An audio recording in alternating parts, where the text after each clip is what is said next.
endorsing Kamala Harris as their presidential nominee next week, Democrats will gather in Chicago to adopt their party's platform. In July, Politico published a leaked draft that continues to have people talking. Brent Kylan of FRC Action made these comments to Washington Watch. The word abortion is mentioned 13 times. Reproductive rights is mentioned, I think, 14 more times. If you look at the term LGBTQI+, I think that's mentioned about 35 times. Climate change or climate in the context of climate change is over 70 times. But I could not find one mention of the word God. Also couldn't find one mention of the word Christian. In 2012, Democrats booed when the chairman called a vote to add a mention of God to the platform and reaffirmed Jerusalem as the capital of Israel. Vice President Kamala Harris continues to face criticism for her and President Biden's record on the border. Florida Republican Congressman Mike Walz places blame on the president and vice president for crimes committed by illegal aliens. Their lack of enforcement of the law and the fact that they inherited the strongest border in American history from Trump, and then both Biden and Harris have turned that into the worst disaster in world history, is on their watch. That blood is on their hands. Remember, Kamala Harris is a supporter of so-called sanctuary cities. What is your position on San Francisco as a sanctuary city? I support our sanctuary law. And former Border Patrol Chief Ron Vitiello says her position has not changed. There's no evidence of her changing her position. She prefers chaos at the border. And when she was, the district attorney or the attorney general of California,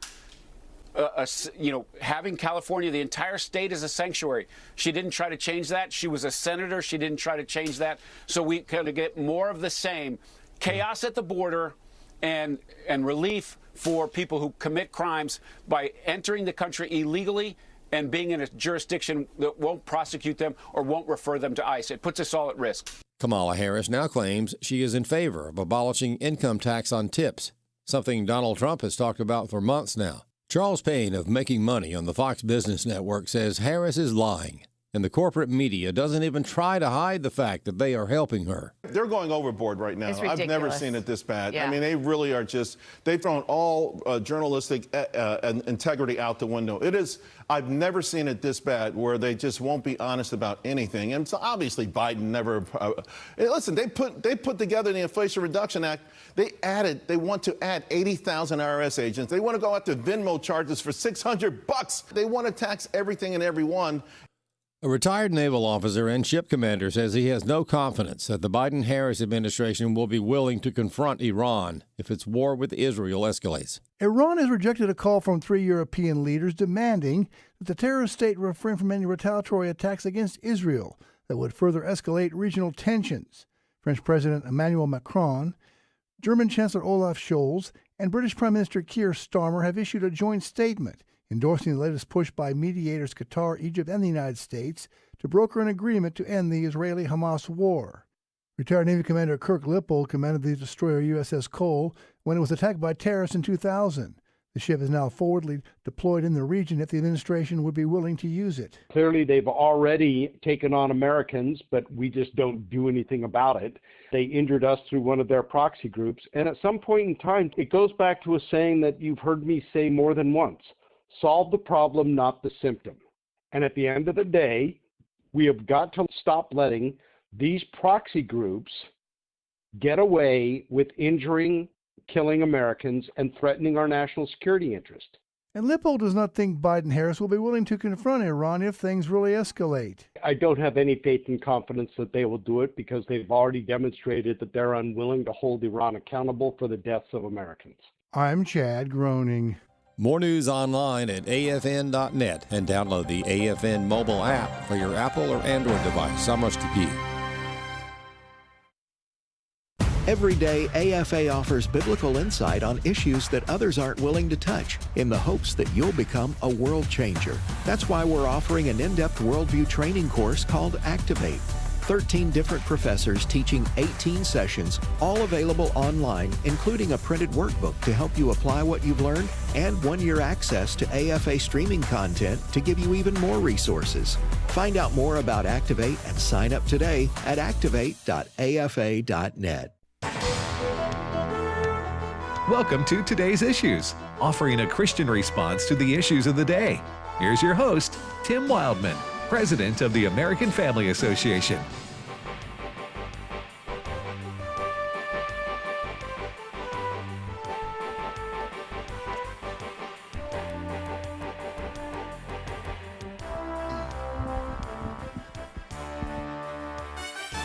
Hey, good morning, everybody. Welcome to Today's Issues on the American Family Radio Network. I'm Tim Wildman with Ed Battagliano. Good morning, Ed. Hey, good morning, Tim. Wesley Wildman. And good morning, Fred Jackson. Good morning, Tim. And by the way, have you been on since you've been back on this show? No, I don't think you were on Monday or Tuesday, were you? No. Tell our listeners what you did there. I have been on vacation visiting family up in Nova Scotia, Canada, particularly Cape Breton, Nova Scotia, is an island off of the northeast shore of Cape Breton. Had a wonderful time. If you live in the south, the weather in Canada right now, that portion of Canada, is like a southern fall. So you've got temperatures, high 50s, low 60s overnight, 70s during the day. It was perfect. Pretty much perfect. Yeah. Pretty much Wow. perfect. And I want to give, before I forget, I want to give a plug for the AFR app. Okay. One morning, I was sitting at a picnic table on a beach there on the Bedore Lakes of Cape Breton, and it was coming up close to the top of the clock, and I said, I think I'd like to listen to one of our newscasts. Yeah. Just brought it up on my phone, and it was like our anchor Bronson was sitting next to me. Nice. Wow. So Good. I'm just on the beach. I'm just talking about the strength of the signal. Yeah, no, I was sitting on the beach. Yeah. And They with have my internet up there. with my cell phone. The app is, you've got to get it, folks. Yeah. Good. You've got to get this. If you want to, have AFR with you wherever you're going. Ray Pritchard, our good friend Ray Pritchard, has talked about using the app when he's overseas. Right. Mission trips. He has said that. That sort of thing. We promote it here because we know it's an option. But for anybody, once you, and other people that are listening, they may have used it in their location, in their same location within their daily and weekly jobs and tasks. But once you leave that and you go somewhere completely different, and you realize there's no AFR signal on a dial, then you open up your phone. I did have the same moment. I've used it I pulled it up. It was Trivia Friday. Shout out to Trivia Friday. I pulled up Trivia Friday on the app as well, as I've traveled before where there was no terrestrial radio station. Yeah. And I was like, oh, wait, this is cool. It does work. It really does. Literally, you could take AFR anywhere. Yeah. Yes. Yeah. Yeah, so download the AFR. Is it available like Androids and iPhones and Apple? If your name starts with T, there's a certain password. But other than that, everyone else should be able to download it. So, Tim, that would include you. Well, you want to talk about hacking here? You know how to hack? Ed's got some horror stories. I don't want to talk about it. No, I was joking. Really, anyone, there's no cost. It's free. Just download the app. Go to your app store on your mobile device, and there it is. So you type in AFR. But what I'm saying is that it's available on all kinds of different smartphones. Correct. Yes. That's right. Hey, I tell you what, the easiest way, just to go a step further, our wonderful IT department went through if someone has no clue where to begin, how can I help them? And you go to afr.net, go to the bottom, and there's a tab that says, I'm paraphrasing, how do I download the app? Yeah. And you click it, and it's like a play-by-play. So AFR.net, step by step, like you're a third grader. Now you're insulting the people. No, I see a lot of people post on Twitter or whatever. They'll say, "Tell me about so and so," like I'm a 10-year-old. Yeah, I think you're in the wrong age bracket because a third grader's going to know. Well, duly noted. So, maybe the 2-year-old needs help. No, I think you say, "Tell me like I'm an 85-year-old." Oh, you flipped the script. You flipped the script for technology. For technology only. Technology, okay. Y'all are looking at it right here. AFR.net. It says download the app. You click there, and once you've clicked there, it's step by step. It walks you through it. Yep. With technology, you say, explain it to me like I'm 85 years old. There you go. That's right. Oh, okay. But anyway, welcome home. Wonderful time. Now, when you and Allison were in Boston a few weeks ago, you experienced lobster. Oh, man. Yes. She ate it like every meal. Yeah. And then, The lobster roll you were talking about. Oh, she loved it. Oh, man. She said seemed like every day she'd go, "This is the best lobster roll I've ever had." I'm going, you said that yesterday. Yeah. Yes. Anyway, go ahead. It was absolutely wonderful. My nephew kept some aside. The season's over formally right now, so he kept some aside. We went to the beach with about 20 other family and friends, and we had a lobster feed. It was absolutely incredible. So had a great time. I was thinking about that. I know we've heard people talk about, quote, overfishing, right? I mean, I don't know how I guess scientists and marine biologists have a way of figuring this out, but I'm just wondering when we're going to run out of lobster. Well, they are pretty strict up there. I mean, you can't just be anybody and go out there and drop a lobster trap. No, but I mean, the consuming of it, not only in New England and Canada, but that's why they have seasons too. It's not all year round. Okay. But I think they're growing them now too, because like Korean Airlines flies a Boeing 777 into Halifax, Nova Scotia, and they load up on lobster to take to Seoul. So you think they have like lobster farms? Oh yeah, like catfish farms. Because you can buy live lobster 12 months a year. Okay. There's I think Clearwater Lobster is the name of the place, and you can get it 12 months of the year at the Halifax airport. If anybody goes through there sometime, they have a huge tank with about 300 live lobsters in it, and they will cook them there for you, and you can take them on the plane and take them home. I've done that. Do these lobsters know their destiny? They do not, sir. It's a big secret. I remember growing up, it was very rare for my family to get lobster where we lived, and it wasn't cheap. It wasn't like eating a bologna sandwich. But on occasion, we would, and I remember dropping them into the pot. Yep. My mom said, "Hey, drop those. It's time to drop those into the pot." And did you traumatize me at all? Or? It was off-putting.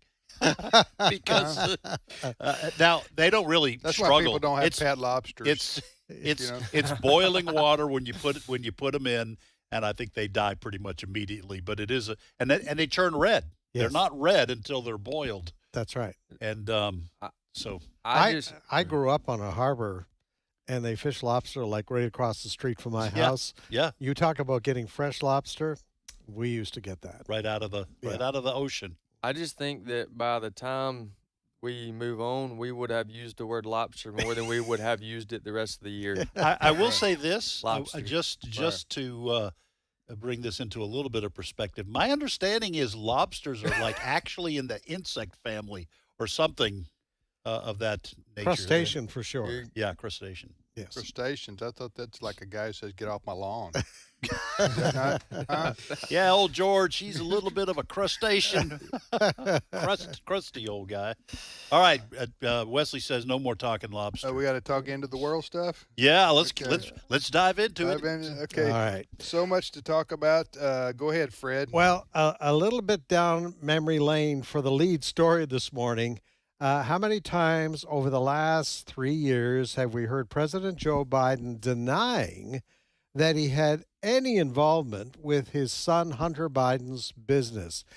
If you haven't caught some of those, let me remind you right now. Come on. I know he was on the board of that company. I've never discussed my business or their business, my sons or daughters. I never discussed a single thing with my son about anything having to do with Ukraine. I've never spoken to my son about his overseas business dealings. I have never discussed with my son or my brother or anyone else anything having to do with their businesses, period.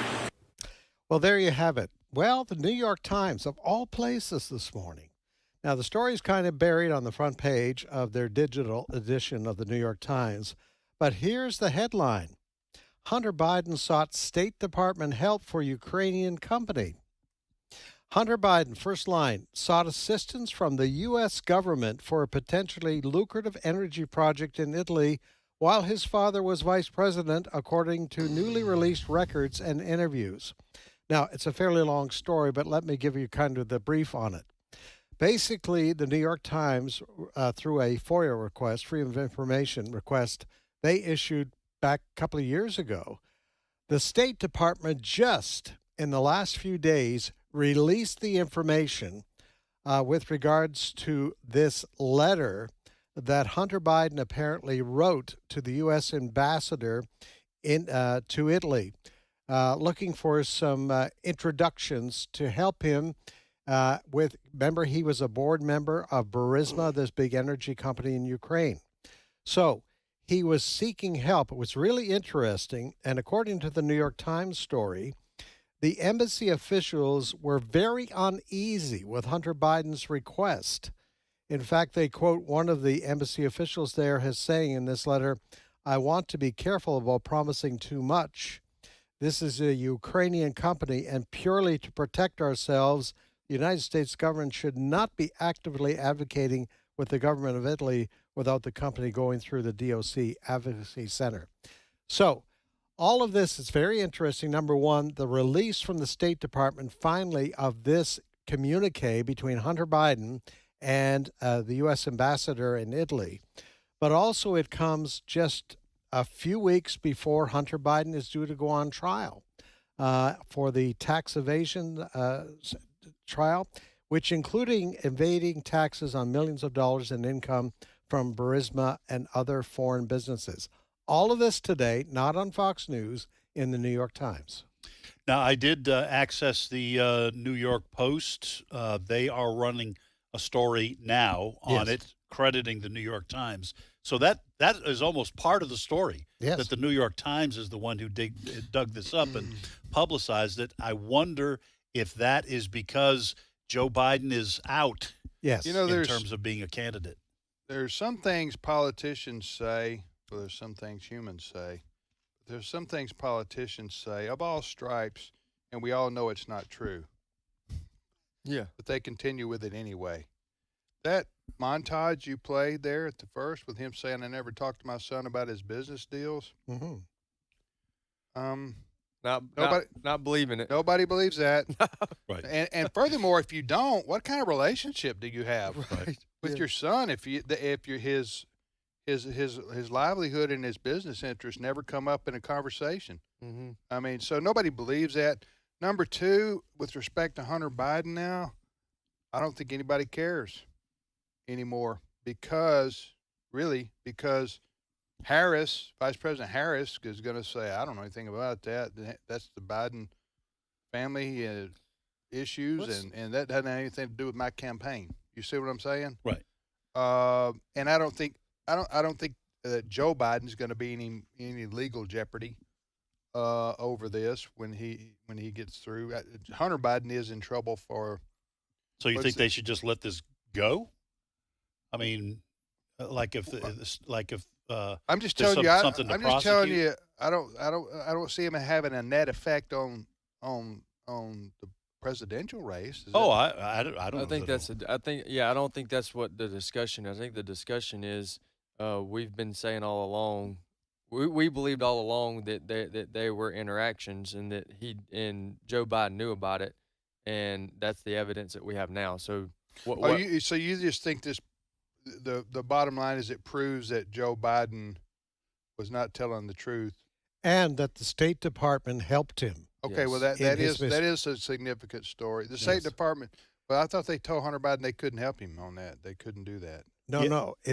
We're just learning from the State Department is just releasing this information, this communique between Hunter Biden and the U.S. ambassador in Italy. Okay. So they've had this information. Oh, the State Department, I got you. Right. all the way along. I got you. Yeah, it's the deep state protecting their Yes. cover up. Yeah. Exactly. Yeah. Exactly. Yeah. Go deep state. Go. Yes. You keep covering up. That's right. Go. Oh, they will. Yeah, they will. All right, next story, Fred. Listen, I'm not a New York Times fan, but there is another story in the New York Times this morning. This one You're reading a lot of New York Times stuff there, Fred. Well, got to give them credit. You listen, when they're doing these stories, they've got a story this morning on Kamala Harris's pick for VP. The headline on this is Walz faces new scrutiny over 2020 riots. Was he too slow to send troops? And this is the story that at the time of George Floyd's death, there were riots in the street of Minneapolis.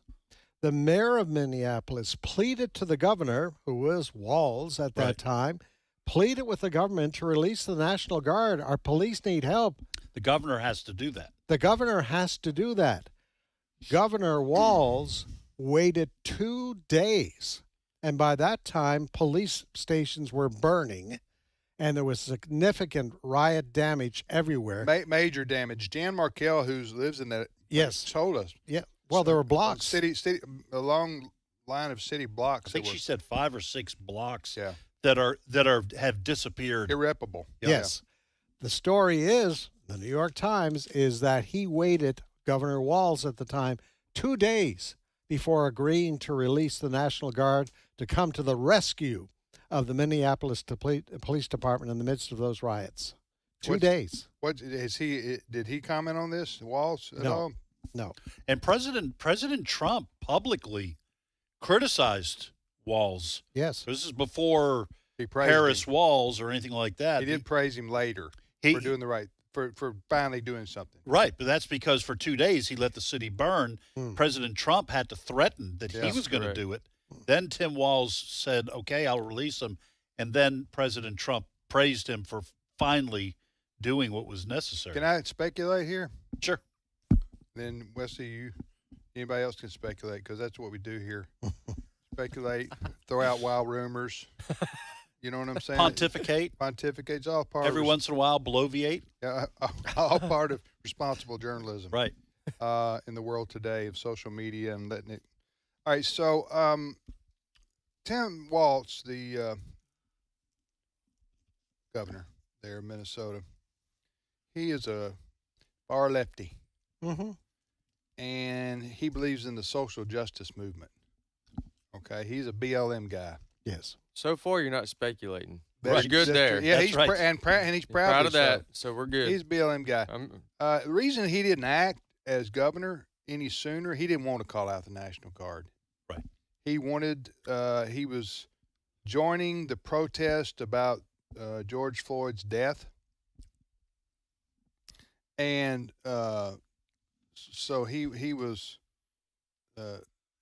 What could he do? Well, I'll just let them riot and burn and loot because they need to release their pent-up frustrations, which are justified. Yes. Against the white structure power in this country, and so I'm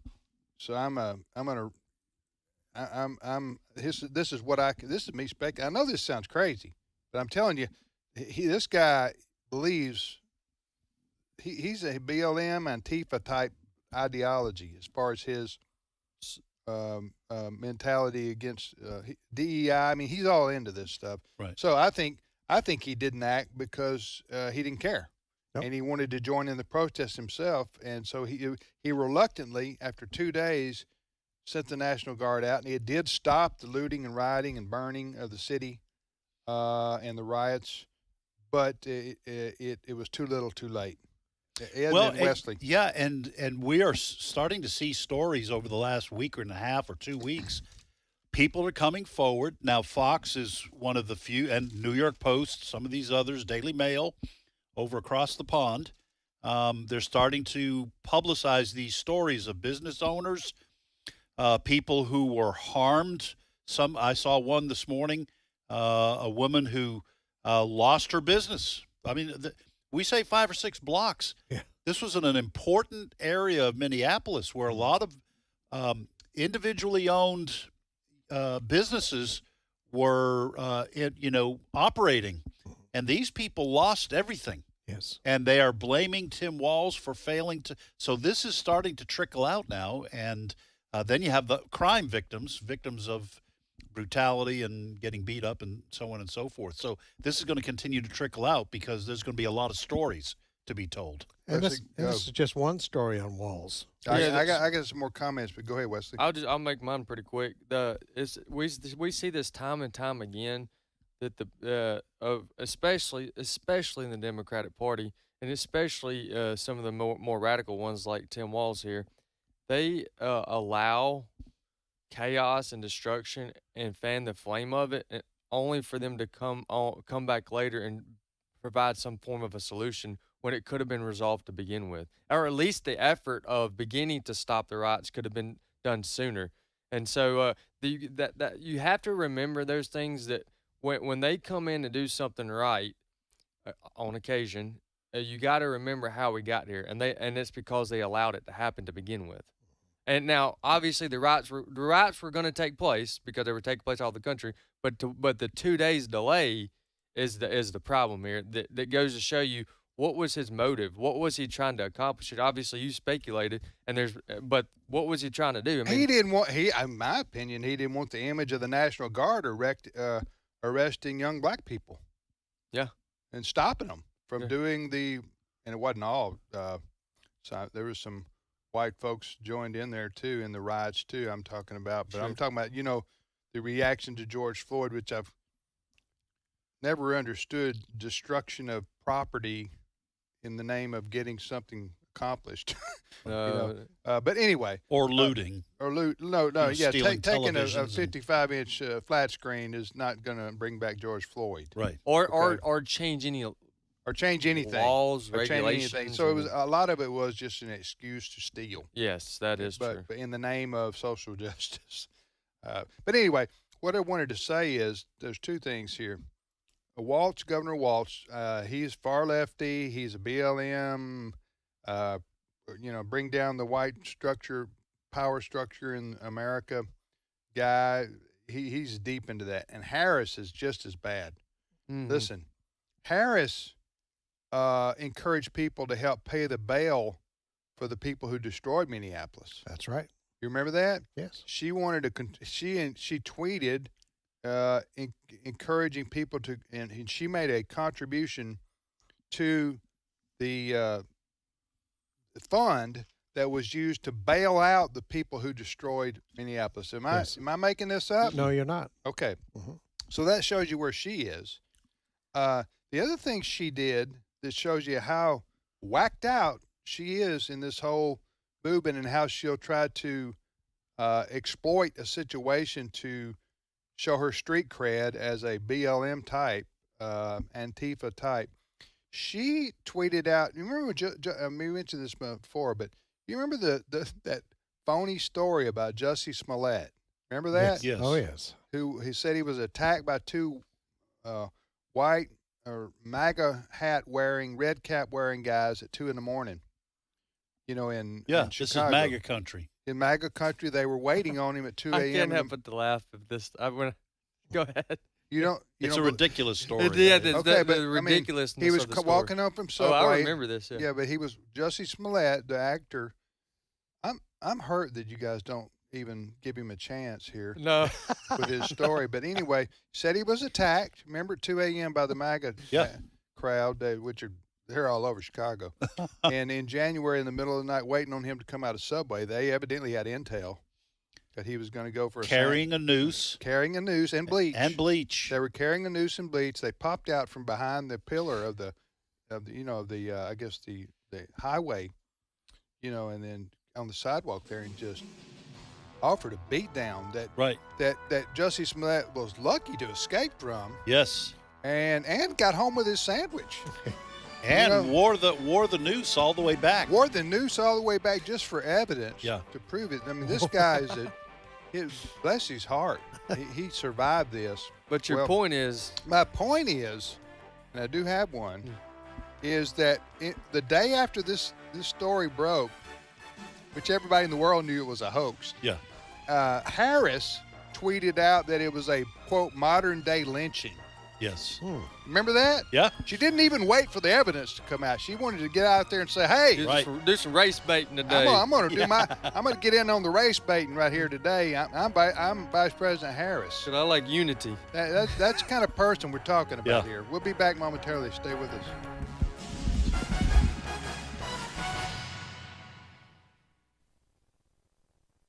It's my turn. Here is your host for My Turn, Don Wildman. You see it occasionally. It makes you sick at your stomach. It makes you hurt down deep inside where the pain cuts. It makes you wonder about what we call civilization and justice and even sometimes humanity itself. I saw it the other day. It was in the paper. You probably saw it also. It wasn't headline news, but it might have served a good purpose if it had been. It read something like this.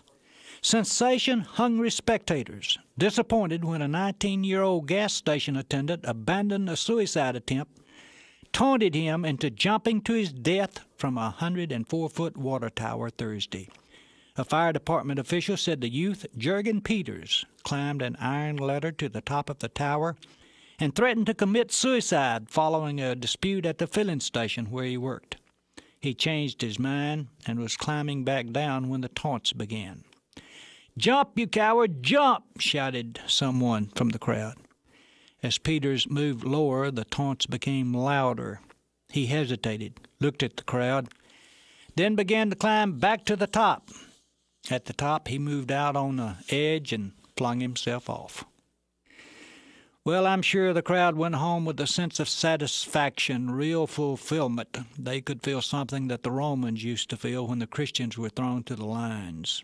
The sight of twisted, crushed, broken, bloody humanity must be a very enjoyable sight to such people.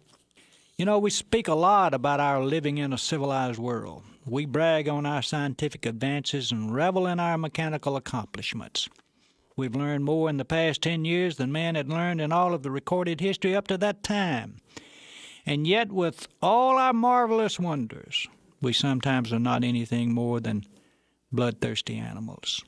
We've counted the church and its Christ out in our world. There's no place for him, not in our modern world. He was a good crutch for the ignorant ages gone by, but the myth of him just doesn't have any place in our world today. Few indeed are those who really believe that he has anything to offer our age. Most people have just outgrown the need for him. Let us suppose, and I know it is purely speculation, but let us suppose that those people who stood on that sidewalk beneath young Jurgen Peters were real followers of the way, had decided to live by his will. Peters would be alive today if that were the case. Have we outgrown him, or have we merely become more ignorant with all our learning? Well, at least one thing is clear when you look at the incident. All murderers aren't arrested. Some can walk away, perhaps to taunt and kill again. This has been My Turn with Don Wildman, a production of the American Family Association. The Lord looks down from heaven on all mankind to see if there are any who understand God, any who seek God. Psalm 14, verse 2. American Family Radio. This is Today's Issues. Email your comments to comments@afr.net. Past broadcasts of Today's Issues are available for listening and viewing in the archive at afr.net. Now, back to more of Today's Issues.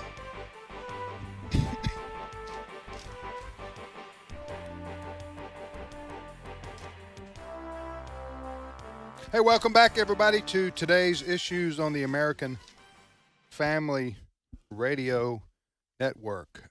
Thanks for listening to AFR. Tim, Ed, Wesley, and Fred. Fred, next story. Okay. Well, today is the 3rd anniversary. Or do we want to go to Abe? Oh, you mean Abe's ready? Yes. Okay. Yes, we go now to our live reporter from Abe Hamilton, Abraham Hamilton, who's live on the scene at the Hamilton house. We'll see what's happening. We'll listen in the background. His corner. 6 children. How you doing, Brother Abe? I'm doing well. Live reporting for you, man of news.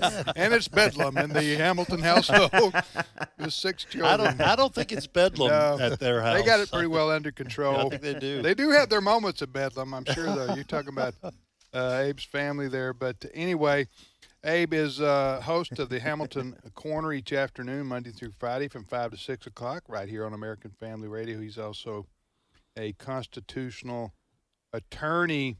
Abe, you and I were talking on Monday. I didn't see this, but you said you saw Vice President candidate J.D. Vance, who's President Trump's running mate.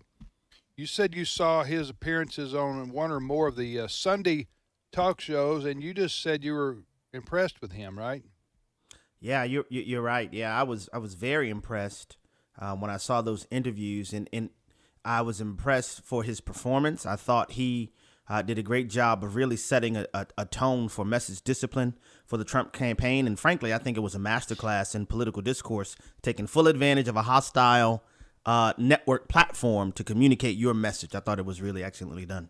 Have you guys seen him do press interviews and so forth, J.D. Vance? The only thing I've seen is when he was recently on the tarmac, which I thought was good. Talking to the news media that was waiting there and saying, how come none of you are complaining that Vice President Harris has gone, whatever it is now, it's in the 20 days or some 21, 24. 23, 24 days 24. since she was became the front runner at that time, the front runner for the Democratic nomination. She's now been voted, but she's done no interviews. All right, no interviews in 24 days. Yeah.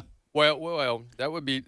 We used 24 days. She's done no interviews at all since she's been selected. All right, I want to get back to that Sure. that topic too, but we got a couple of clips to play here that talks that Abe can comment on regarding Senator Vance from Ohio. Again, what are you going to play, Fred?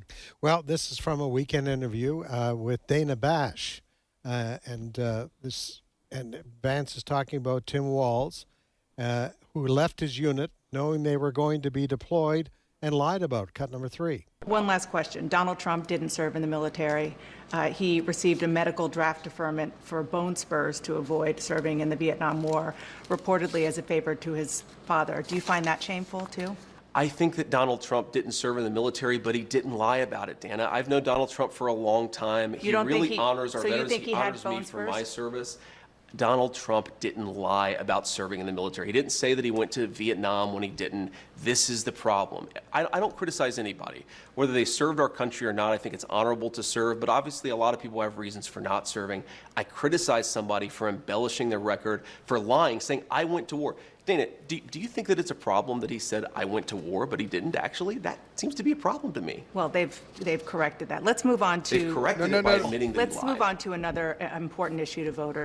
That's disgraceful. That is. Abe, I'm just going to say that's disgraceful. That's On the first part of Dana Bash? On the part of Dana Bash, that is disgraceful to sidestep that. Listen, I don't think anybody's naive about how the media is all in for the left, but that's one of the worst things I've ever seen or heard. It's utterly disgraceful, Ed. And the thing is, she was on the ropes because at that point in the interview, J.D. Vance had already hit her with a straight jab and a left hook, rhetorically, of course, because she began by trying to give cover for Tim Walz in his stolen valor account.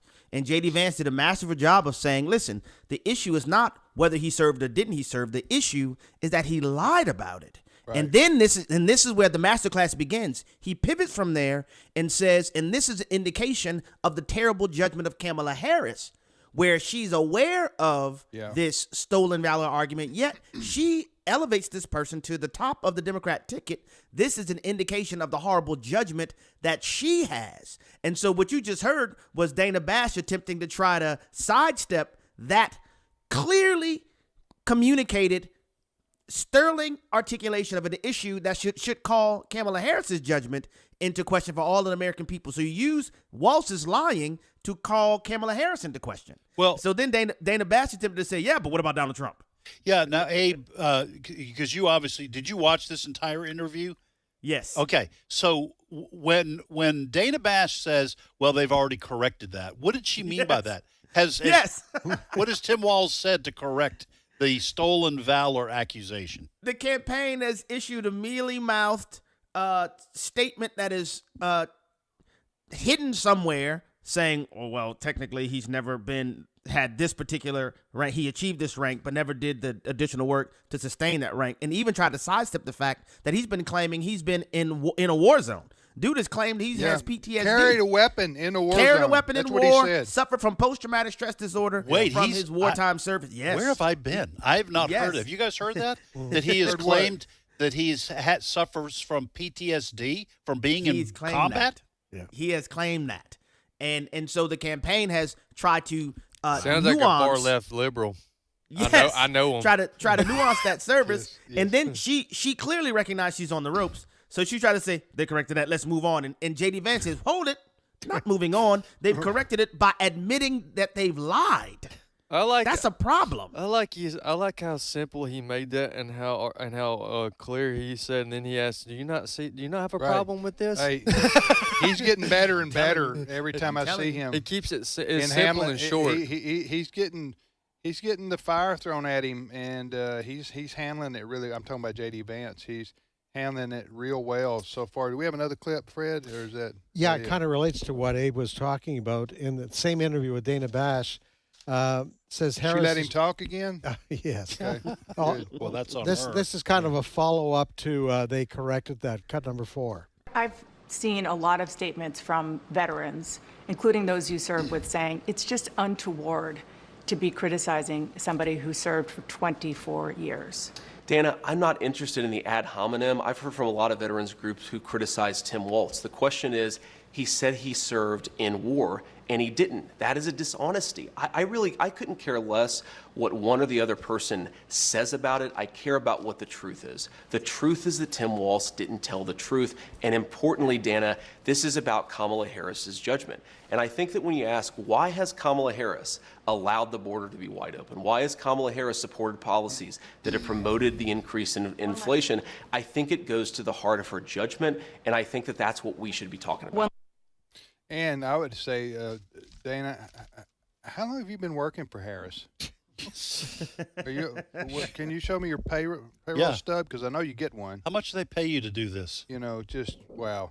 Well, she would be offended by that, and would Dana Bash, and she would say, "Sir, I am an independent journalist. I'm not paid."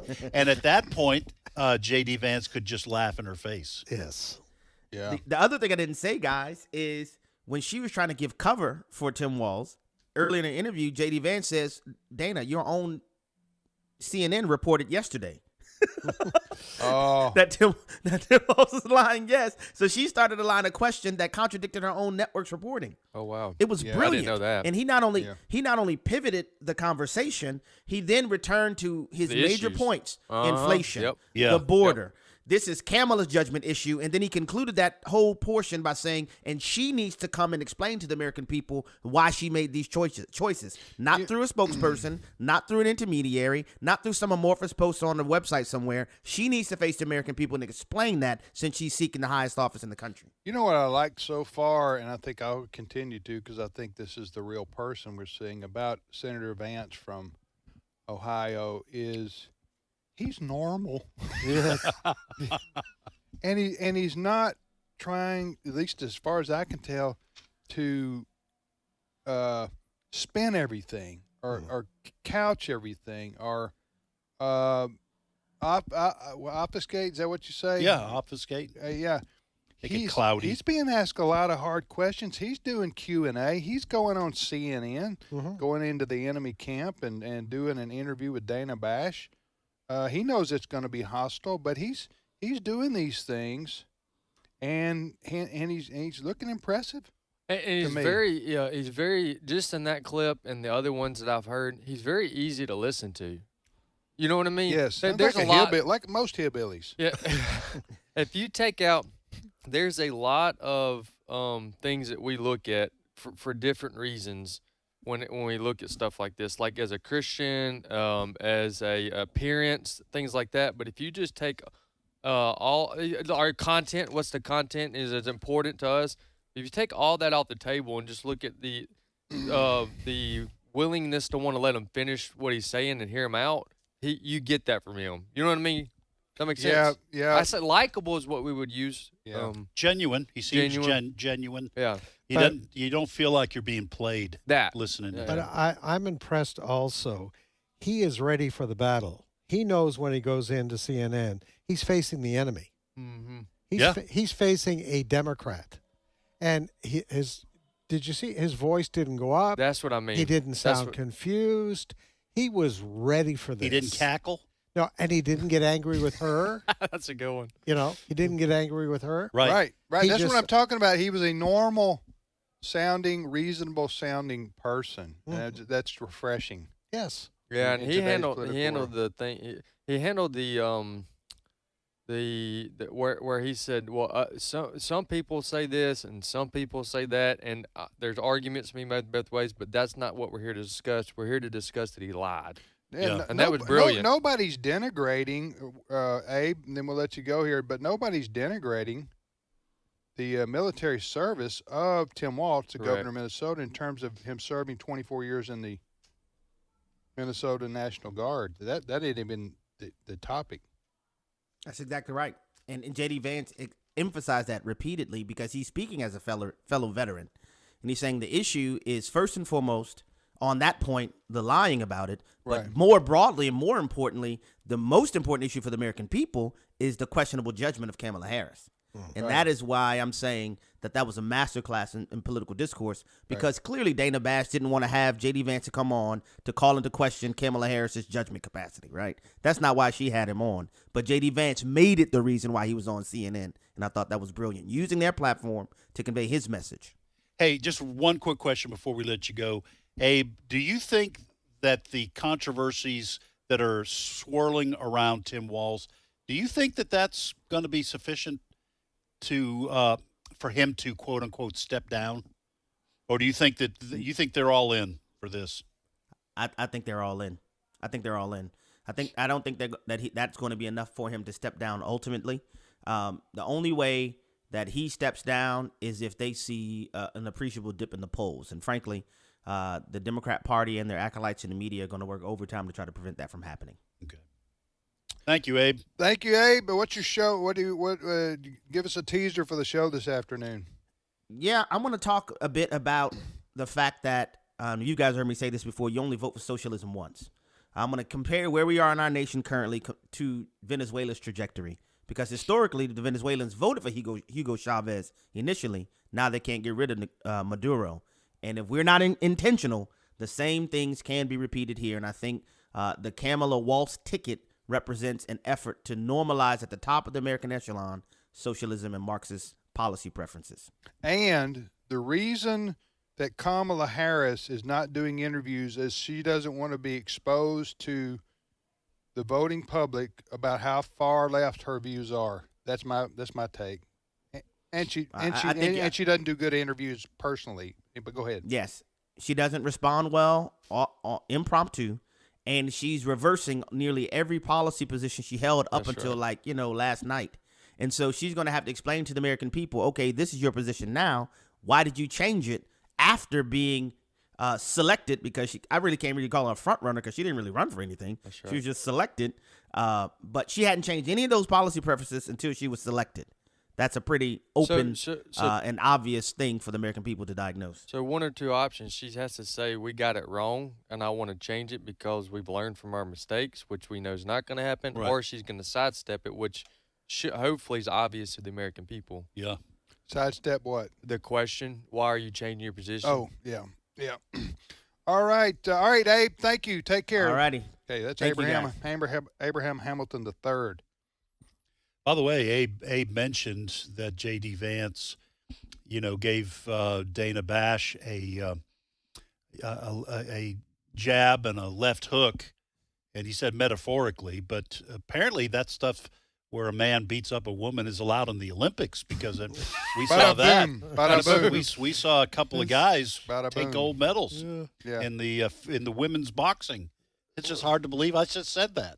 Two men got gold medals in the women's boxing category in the Olympics. Well, and I did have a big thank goodness moment when we walked in the studio at the top of the top of the hour, and that's when we saw Herb Street say something in opposition, or he was opposed to men being in women's sports. That should be an obvious thing, but many people that make a lot of money don't want to be caught in the crosshairs. There's risk at speaking your mind on this. There's risk.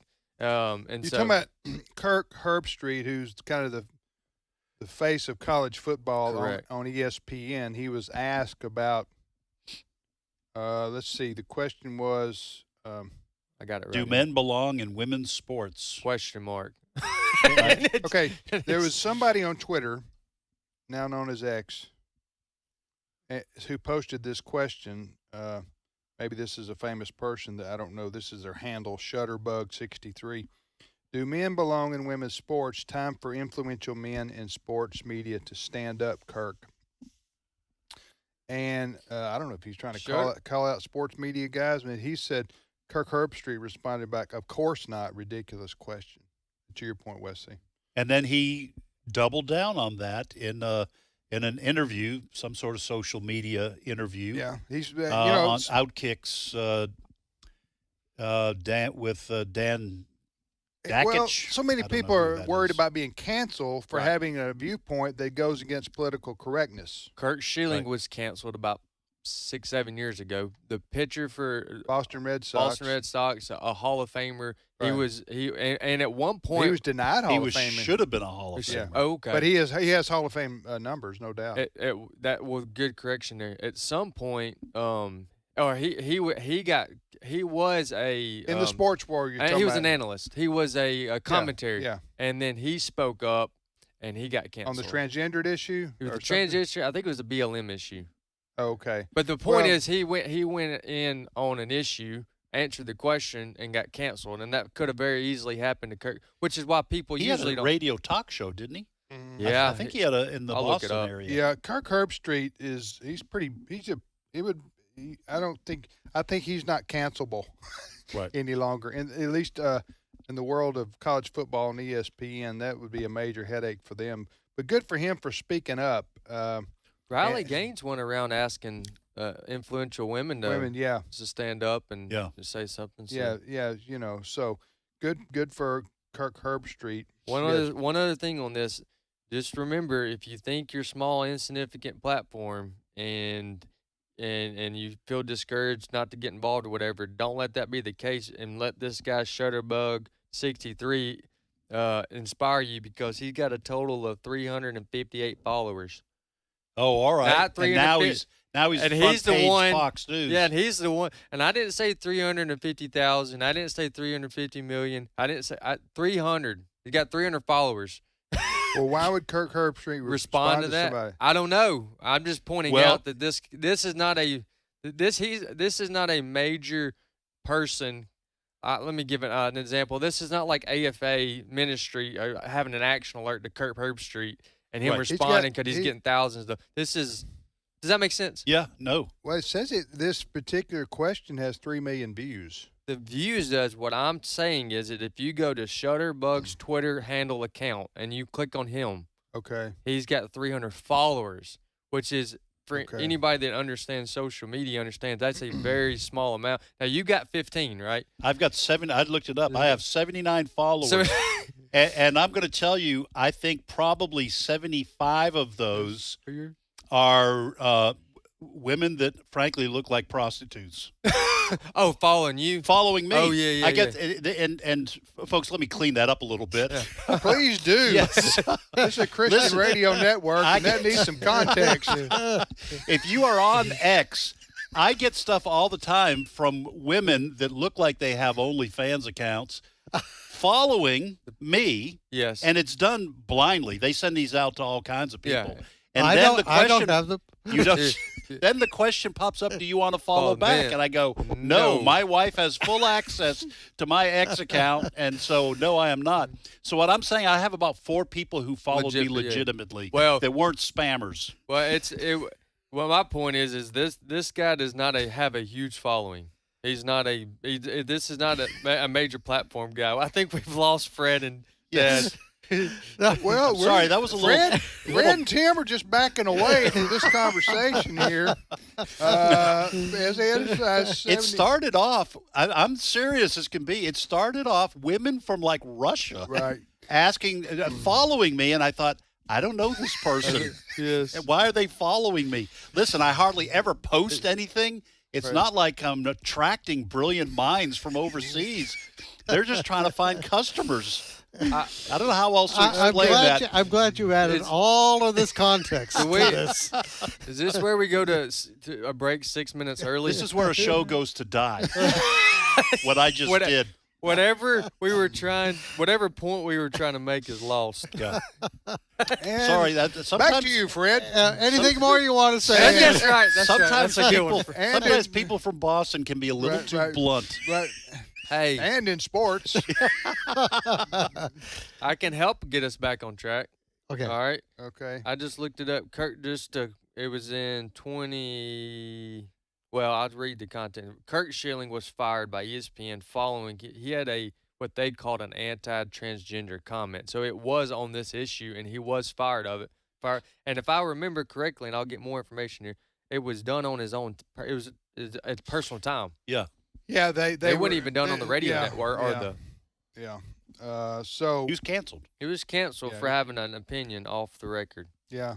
Well, this is about to get. It has gotten this transgender stuff. By the way, how come we never see a woman making it in men's sports? It's called biology. Oh. Well, I mean, all we ever see is the transgendered is the men beating up on the women. But it never works in reverse. Am I the only one who noticed this? Yes, because biology. Right. Science. It actually proves the point that conservatives are making about the transgender. I'll tell you when this is going to stop. We're about getting there. I don't think the Olympic Games is going to allow this kind of stuff anymore. They kind of seems to me got caught in a.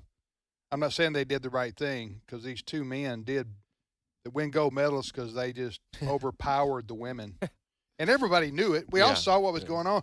We saw that man, the man who said he was, what do you call that when you're born with the opposite genitals? Intersex. Did he say he was that? Or is that no, just... that has not, I don't think that has been publicized. It was just sort of widely reported. The statement was that she's been a woman since birth. This is okay.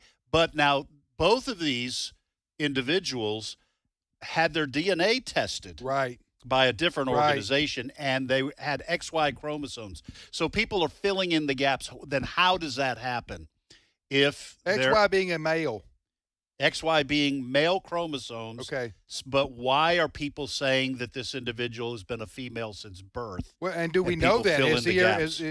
Anyway, the point his father, the one who is said said he's been she has been a girl since birth. But if you look at him, whatever his name is, if you look at XY, you can tell he is he's built like a man. He's got muscles like a man. Bone structure like a man. A male has a bigger lung capacity than a female. So there's so many advantages that an XY has over XX in terms of physical strength and endurance. Endurance and stamina. The other thing is, so my point is we're about to run out of time. I think this is going to come to an end. I don't think you'll see this in the Olympics again. That's my view. Or if it continues, some guy is going to figure out that he can say he's a girl and win big in professional sports like tennis. Make a lot of money. Basketball. A lot of money to be made there. And make a lot of money by being, the brave new person who decided to change the world of sports. Yeah. And they're not going to have any conscience about whether it's right or wrong. They're just going to see dollar signs. Yeah. And sort of and then make people like. And then dare you to say something. Dare you to say something. By the way, I now have 80 followers. All right. Thank you, Steve Johnson. Okay. We'll be back momentarily.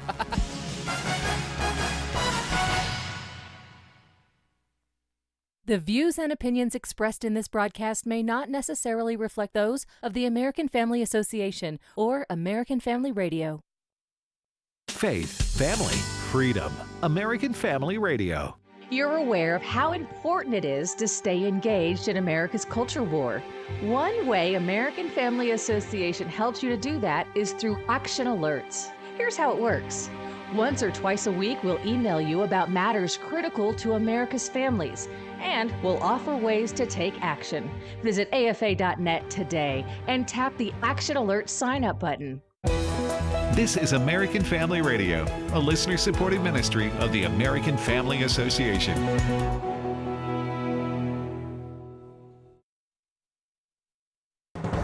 American Family News, I'm Rusty Pugh.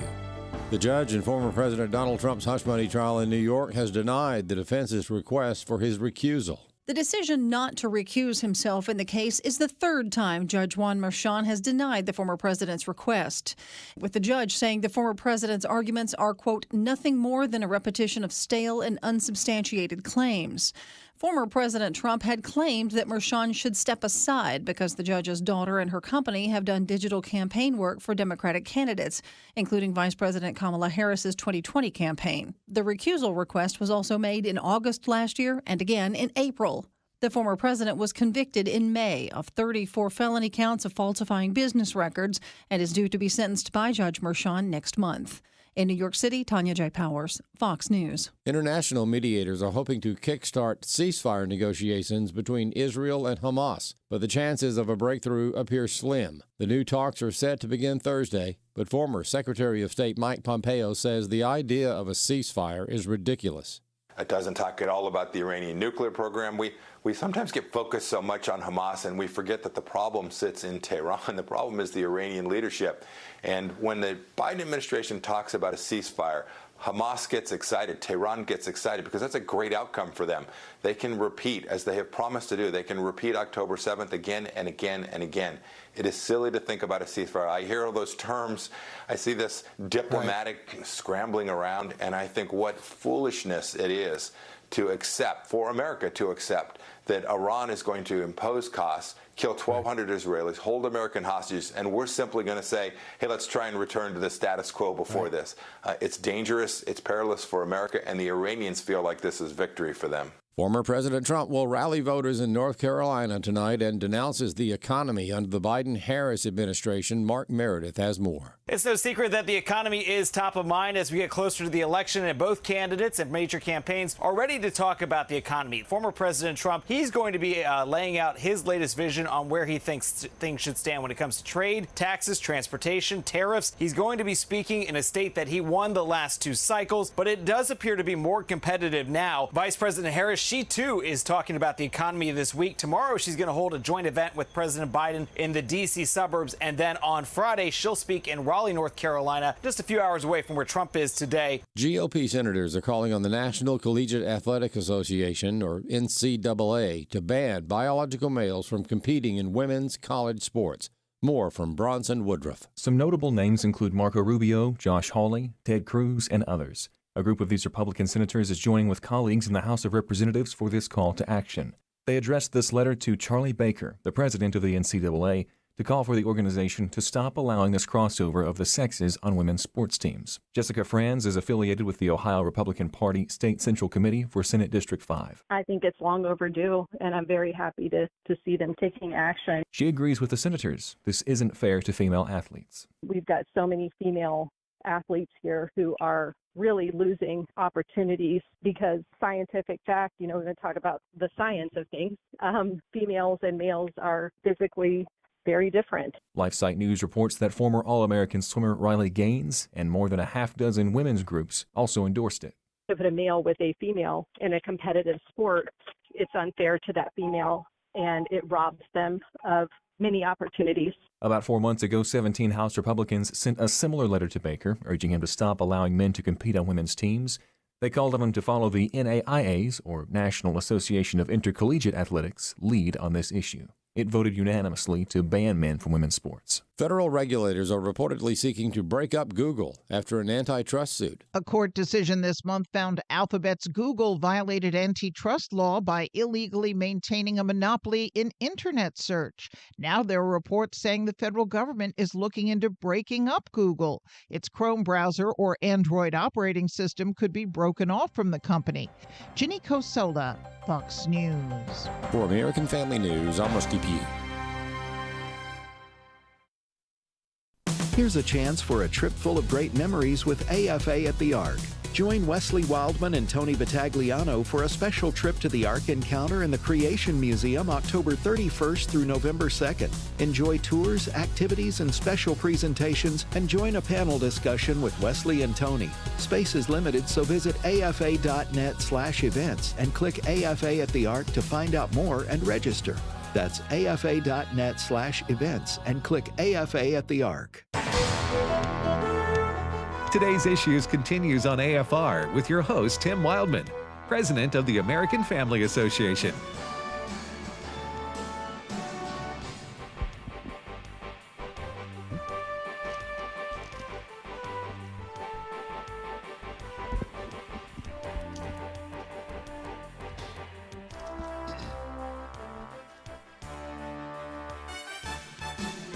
Welcome back to today's Issues on the American Family Radio Network. Tim, Ed, and Wesley.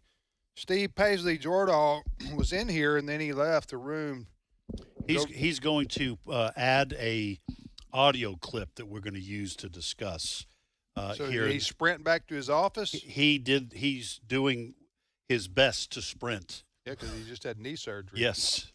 I just want let me just fill a little time here by saying I now have 86 followers on Twitter. X, formerly known as Twitter. So listen, of course, Adam Suddeth, our producer this week, he did. Joanne, maybe Joanna, Todd, Donna, Jamie, Word, Word, Steve. like Word Up. I guess Word. How does? And so, hey, thank you guys. Unfortunately, you're going to be very disappointed because I hardly ever post anything. Wait till hockey season. It's going to be Ed Unleashed. Go ahead, Wesley. You know, since we're just filling time here and just completely wasting everybody else's time. We're not. That was valuable. Don't tell people that. How dare you, sir? How long does it take historically when there's a change like Twitter to X? At what point do you stop saying formerly known as? Well, the other day, Elon Musk, who bought Twitter and changed the name to X, did a survey of X people and said, should I change the name back to Twitter? Did you see that? Oh, no. Did he really do that? Yeah, he did. So evidently he's thinking about doing that, which I think would probably be better to do that.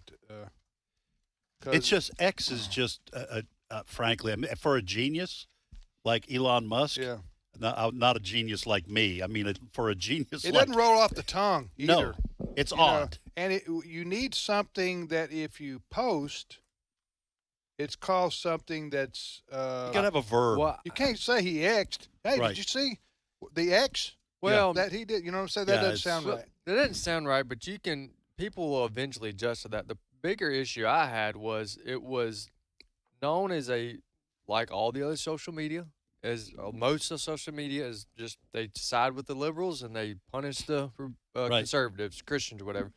Well, he buys it and obviously goes more to a free speech platform, all that kind of stuff, but then changes the name. Yeah, I prefer you taking redeeming the bad qualities of Twitter to the right thing, but instead it gives the impression to some people it's a new product. Versus redeeming. Well, he what did was bad. want to change the face of it, though. Yeah, because he did want to. I'll just say this, and then Steve has sprinted back. I don't know how we got here.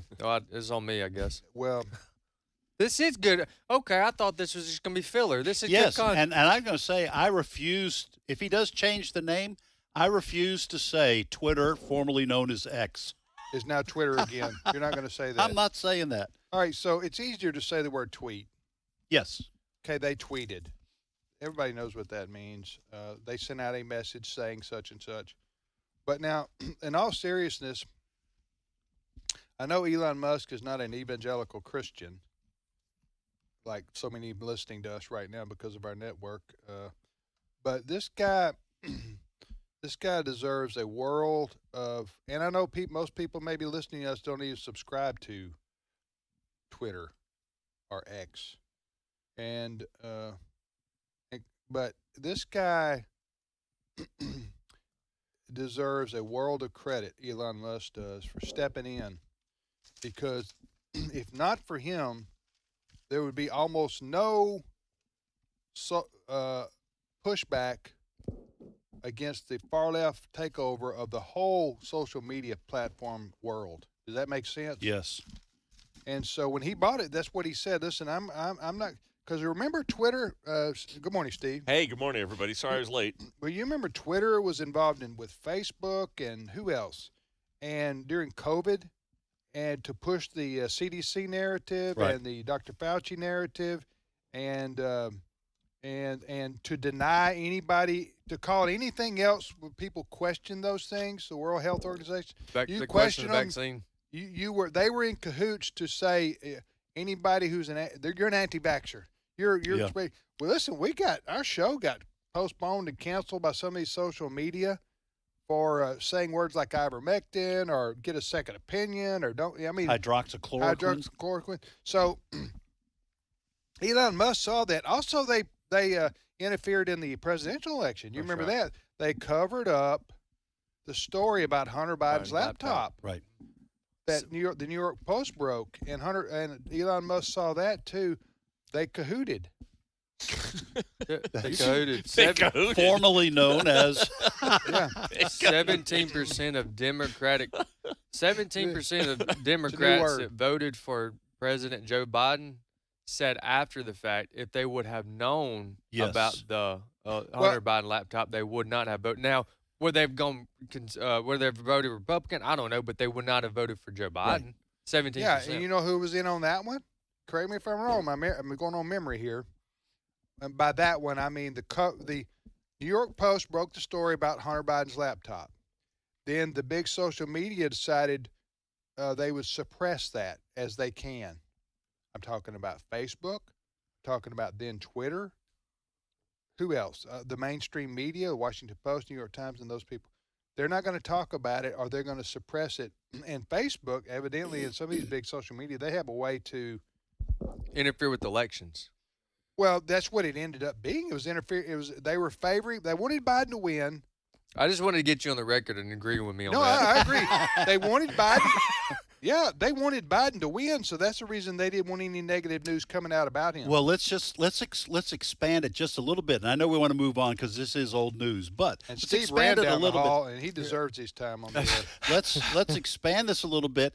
These social media companies claimed that they were doing this because you had the members of the intelligence agencies who said this is Russian disinformation. Right. So the deep state provided cover for social media to suppress a story that could have influenced the outcome of the 2020 election, showing the deep state in cahoots, use your word, Tim. I said cahooted, but cahooted.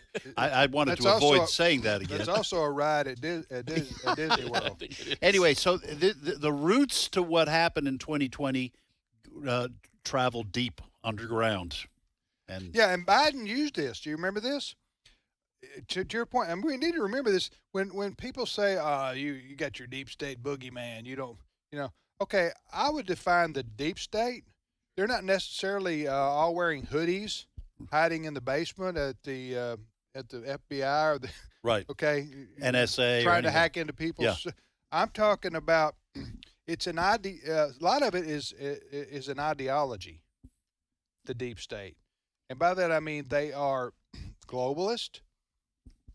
They are they are progressives, and they groupthink. They hate conservatives. They hate Christians. They and so they hire people who think like them, and then they over time they ingrate into these federal bureaucratic agencies, and they stay there for life. Okay, now a lot of them are just bureaucrats who do their job and then they go home. But but there are some of them, and they get into very powerful positions that are far left ideologues or progressive ideologues, and they work to subvert any conservative officials or administrative or administration that might come in. Right. Does that make? Do you know what I'm talking about? Yeah. And we're giving evidence for that right now.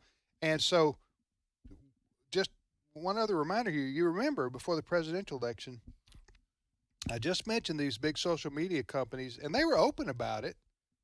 Many of them, there wasn't any hidden. They said this story about Hunter Biden's laptop is Russian disinformation. We're not even going to publicize about it. Right. Remember that? Yes. That was their cover. And then they got, as you said, they got like 100 former CIA and FBI and intelligence agents within 2 or 3 days to sign on to a letter saying this has all the markings of Russian disinformation. That is a Hunter laptop story. They didn't know that at the time.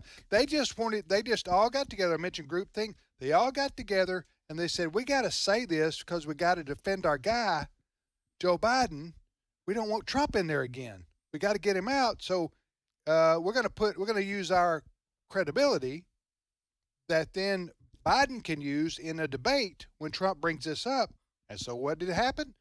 Remember that Trump goes, what about all these, I don't know, the story about Hunter's laptop. Yeah. The laptop from hell. I don't know. Trump put it as only he can. Do you remember that debate? Yes. Well, Biden goes, well, I'm paraphrasing. He goes, that's already been discredited. That's Russian disinformation. I have a letter right here. Remember that? Yeah. I have a letter right here from 100 officials saying this is class. These guys had no way of knowing it is. They didn't know what was on the laptop. They were just all pals, and it'd be like us in the room going, hey, will you sign this? Yeah. And you go, yeah, whatever. You know what I'm saying? Yeah. So that's what happened. So when we say deep state, we say fake liberal media bias in politics, it's real. Yeah. It's real. Go ahead, Steve. I just have one thing to add to this conversation, which is Elon has something about the letter X. His youngest 2 kids, and he has like 11 of them with several different mothers, but his youngest 2 kids are named, one of them I don't even know how to pronounce, X, and then the AE letter that's put together, A-XII or 12. I don't know how to pronounce it. And then his youngest child is Exa Dark Side Rail Musk. Side rail? S-I-D-R, and then that A and E squeezed together, L. Huh. I'm going to have to visibly see this because this is not making any sense. Pass the phone While over. you're doing that, can I just can I give a shout-out to my wife's parents? My in-laws, Billy and Wanda Crosley, married 63 years yesterday. Wow, 63 from Alabama, years. aren't they? They grew up in one grew up in Alabama, one grew up in here, but yeah, they live in Columbus, in Mississippi. this room? They live in Mississippi. Okay, Yeah. I got you. Yeah, congratulations. That's wonderful. Yeah. They, if Paul Harvey was still alive, they'd probably be on. They probably would, mentioned and they on- would deserve it. On Paul Harvey. Good day. Remember that? Yes, I do. All I right. don't remember his voice being quite that high, but Good yeah. day. I'm Paul Harvey. Anyway, Southern Paul anyway, Harvey. Yeah, I didn't exactly like him, but Paul Harvey. It's close. Yeah, Paul Harvey. At least you didn't wind up sound like a Russian. Paul Harvey. He gave the rest of the story, and then he gave whatever he called his news digest. Anyway, go ahead, Steve. All right. If any of you were listening to Jenna Ellis this morning, she had my friend, former colleague David Brody on, and they talked about a new group which has a new ad out that's called Evangelicals for Harris. What? Listen to this. You're going to hear. You mean Kamala Harris? Kamala Harris, right. You're going to hear this, the first part of this ad, because there's only half of it, which is sound, and then Jenna Ellis is explaining what's written on the screen after the sound goes away. So listen to cut 14. Have you been to the cross and said, Lord, I have sinned. I'm sorry for my sin. I'm willing to change my way of life. Have you ever asked God for forgiveness? That's a tough question. I'm not sure I have. I don't bring God into that picture. I don't. And then the ad fades out to these words: is there any greater denial of Christ than to say, I do not need his forgiveness? And then fades to Evangelicals for Harris with the icon of a Bible and an American flag on the cover of the Bible. Just up front, David Brody and Jenna Ellis, neither one of them think this group is worth the paper that it's printed on, if it's printed on paper. Who started this group? Is this a David French? Well, I don't think group? David French. I don't know. I'm not sure. it's a new group. And Okay. David French, certainly it's his mindset. Because he's been David French, who's for a lot of years was a conservative evangelical. We appeared to be just like the rest of us and the way we view cultural issues. But over the last, 5-6 years, maybe a little bit longer, he has definitely moved leftward. But he was on some of the talk shows this past weekend defending his call for evangelical Christians to vote for Kamala Harris. He wrote an op-ed in the New York Times that said the same thing, why I'm voting for Kamala Harris. And basically his thing was that Donald Trump has pulled the Republicans so far away from Reagan's conservatism that he's going to vote for a communist. Well, that you need to burn the party down and then rebuild it from the ashes. Basically, this is his, his thinking. And I don't know. I'm not sure who is necessarily behind this. I can hop in on that one. Yes. I'm on their website, Evangelicals for Harris, and apparently nobody wants responsibility for it because there's no. Should we even be talking names. about it then? If it's a non-entity. It's an entity. It's an entity. It's a nonprofit. Well, you know what I'm saying. They have no influence at this point? No, but it's brand new, so we're going to see. So they have influence with the intelligentsia. So it's not just David French, but Russell Moore, who used to be the head of the evangelical ethics and religious liberty Southern Commission. Baptist. Southern Baptist. They kicked him out, but he left. He left on his own. But over 200,000 evangelical Christians, these people claim, on their website, have already signed our pledge. You to can't vote do for that. Harris. You can't do that. I'm going to judge people. You ready? Go for it. I'm ready to judge here. I'm going to dish it out. You can't do that. You cannot. If I believe you can vote for, you can't vote for evil. Right. If you want to abstain from voting because of a conscientious reason, I can understand that. I don't necessarily. That could be a good debate. That's right. Yeah. But you can't vote for evil, and Harris and Walz represent abortion through 9 months of pregnancy. That's what they favor. That's really all I need to know. But I could go on and on about other issues that they advocate for, which are totally against America, totally against our Constitution, and do in some cases represented evil and wickedness. So I could go into that. You can't promote that to the top level of government in our land and say, and by the way, praise the Lord. And Jesus is king. And you know what I'm saying? They're irreconcilable. They're irreconcilable. As I've mentioned. Does that? Well, yeah, we of course can say you cannot vote for evil policies. We can't tell people that they can or cannot vote for Harris. She's going to come after crisis pregnancy centers. I know. The policies. Wicked. The policies are absolutely wicked.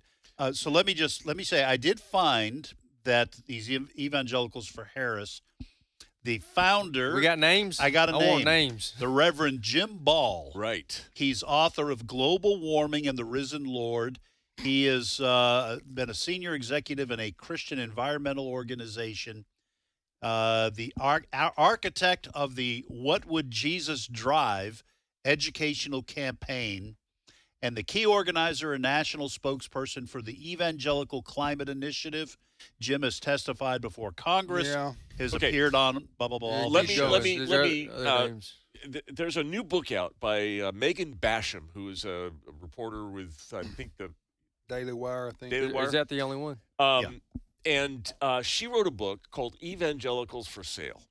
And Ball is mentioned a lot in this, as is David French, as is Russell Moore, and some others.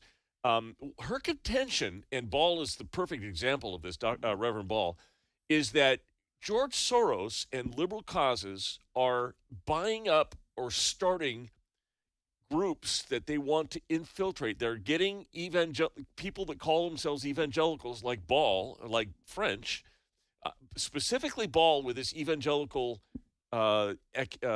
environmental panel, and they are trying to co-opt the evangelical church. They get a name like this, and then they start giving sermons and people preaching about climate change from the pulpit, and their stick is They're this. hijacking the name. Well, I don't know what his belief is as far as the authority of Scripture, or They're trying to subdue the evangelical vote in November. The I'll just tell you evangelical what they're vote doing. is standing in the way of the progressive agenda. There are segments of our society that vote traditionally different ways. I could go through the list. Union voters vote Democrat.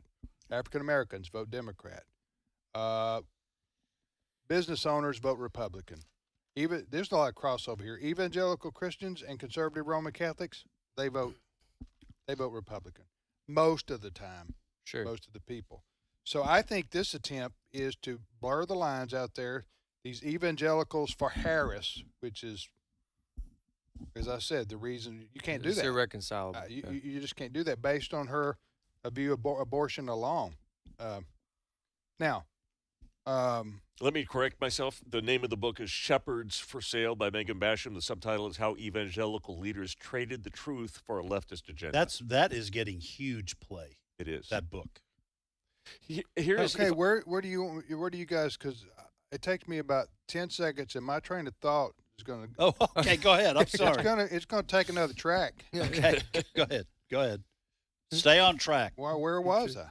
I was talking about. You're talking about trying to subdue the evangelical vote, Soros money being poured in. Yes. Now we need to talk about interruptions after this, like a post-game meeting.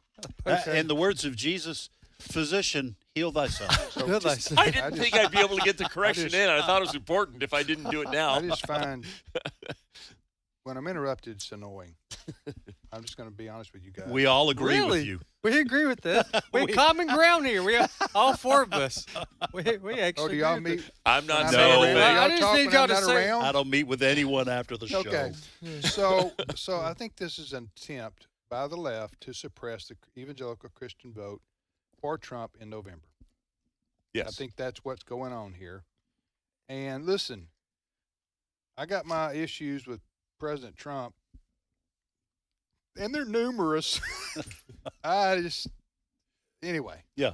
Basham's. But hold on. I'm sorry. There you go again. I thought you'd done it. Again. I thought that was what you were trying to saying. interrupt my train of thought. Oh man. Okay, but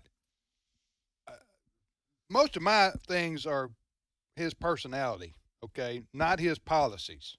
All right, Trump's policies are. He is for appointing federal judges and Supreme Court justices that are going to allow for our way of life to continue and for freedom of religion and freedom of thought. That's the best you can ask for from a president of the United States. And that's what Trump's committed to. That is what Trump's committed to. On the other hand, Kamala Harris will appoint people who believe in Marxism and don't know what women are, and will want to shut down Christianity, right? And don't know they what know women. the difference between a man and a woman. There are going to be far lefties who believe in the secular state is all my. I mean, it's a world of difference out there between who Trump would appoint to the federal judiciary. And listen, I know the presidency is important. It is. It's critically important. But these judges, these federal judges, they're going to be around for 5, 10, 15, 20, 25, 30 years. Yeah, well, apparently y'all haven't read the touching faith story on the Evangelicals for Harris. They have her testimony on there. So we all Kamala Harris's testimony? Oh, her Christian testimony. Well, you're going to want to go read that. It's very touching and moving. Does it touch you and move you? No. Also, too, I'm sitting around. It's on there. It is on there. I'm being sarcastic about the touchy-feely thing. However, I will say this: I'm sitting on my edge today. I'm waiting for Babylon B to have fun with this one. Oh yeah. Evangelicals for Harris. Evangelical for Harris. All right. Thank you, Steve. My pleasure. Well, Wednesday's show is over. Be more happy. August 14th, it's in the books. And don't go back and listen.